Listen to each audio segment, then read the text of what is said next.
भाई हमरो तने को तने कुछ कहब न। कोरोना महामारी जौनी चलल रहल है चाहे भी बढ़लो बा अरु कहो बा झूठो के साचो बढ़ले बा अरु कहो विचार करब हमारा बात को मई महीनवा में इतना माने प्रशासन खड़ा रहे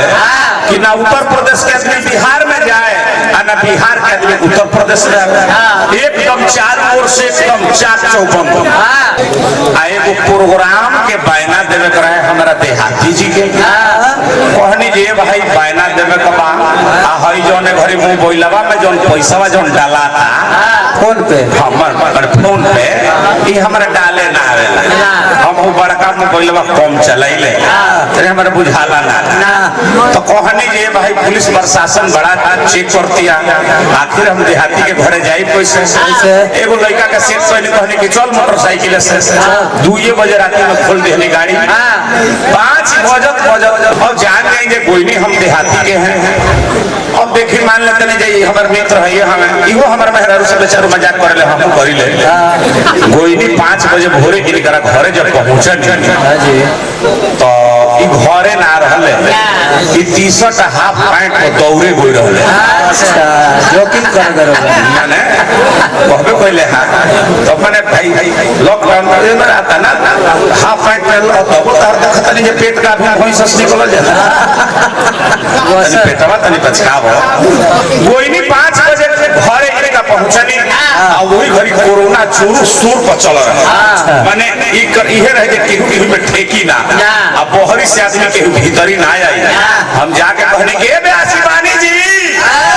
अरे देहाती भाई बारा हो कमलेश भाई बारा हो केहू बोलल ना इनकर मैडम जी ओने से बनल है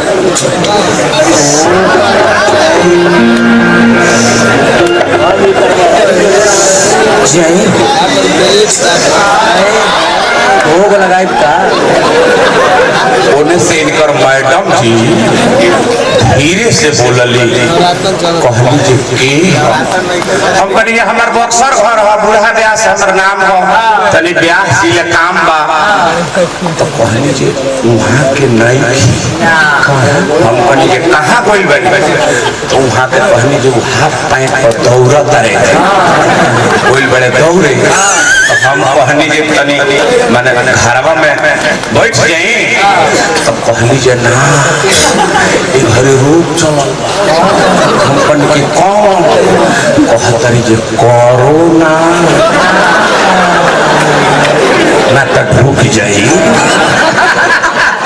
देखी हमरा के गांव देहात के मेहरारू माने हमरो मेहरारू केहू के मेहरारू ज्यादा पढ़ल लिखल बा न होई सजी बीमारी के नाम हो कोरोना लेकिन इनकर मौजू कहतरी जे कोरोना ना त ढूक जाई हम भोरे भोरे 5 बजत रहे हम कनी के दादा के आस-पास के लोग देख लेते हैं कहे भाई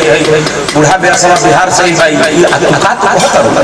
तरह क्यों नहीं बुझा हम कनी के कहि तो तनी बैठ जइती 10 मिनट ओकरा बाद में आइते फिर कहतरी जे ना ओनी रहा बीमारी चलल बा कोरोना ना त ढूक जाए हम कहनी जे कर मतलब जे कुछ विचार बा का कहतरे जे कोरोना ना तो ढूक जाई तो हम कहनी कि तनी छुआ ना उठ जाई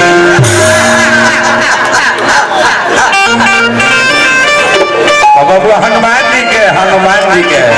हाँ ओजे चलो हनुमान कथा में चल जा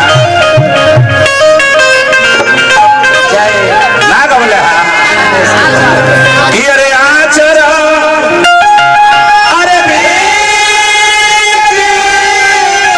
गइलबा अरे नवा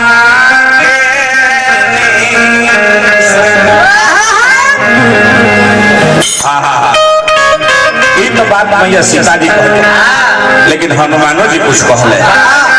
पहले जे माता प्रभु जी के जानकारी ना रहल हा हम जाई बा प्रभु जी के जनाई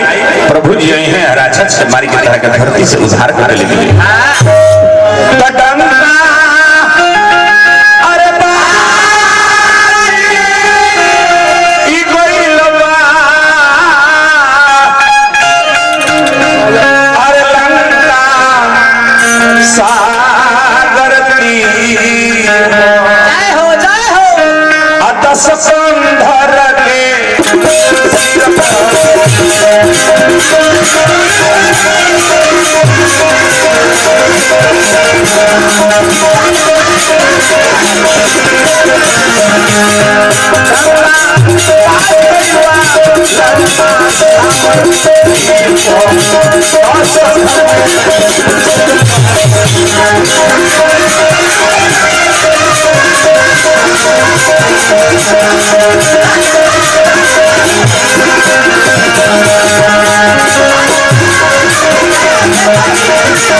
आप देख रहे हैं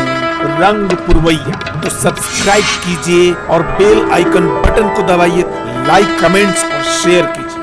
आप देख रहे हैं रंग पुरवैया, तो सब्सक्राइब कीजिए और बेल आइकन बटन को दबाइए, लाइक कमेंट्स और शेयर कीजिए।